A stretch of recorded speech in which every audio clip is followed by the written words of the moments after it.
मोला फाटो का बेवो तो दीदी के बन मैं डोका फाटो का बे मोला फाटो का बेवो तो दीदी के बन मैं डोका फाटो का बे देखा देखा के छन जाटो का बे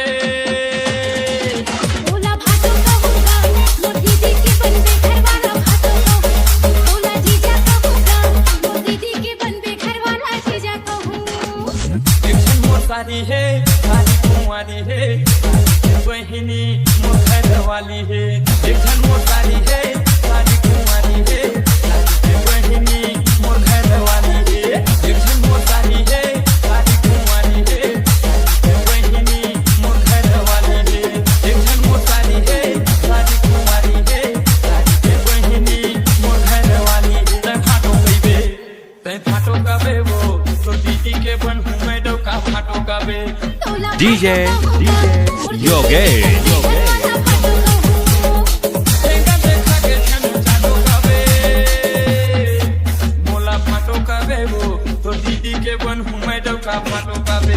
मोला जीजा का होगा मोर दीदी के बन बे घर वाला जीजा का हूं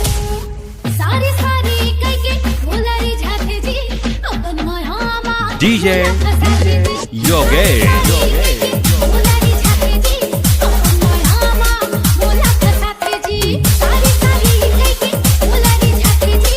अपन मायामा मोला फसाते जी सारी सारी कह के मोला रिझाते जी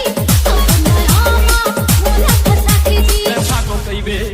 तै फाटो का बे वो तो दीदी के बन मैं डोका फाटो का बे मोला DJ फाटो का होगा, मोर दीदी के Norang बन बे घर वाला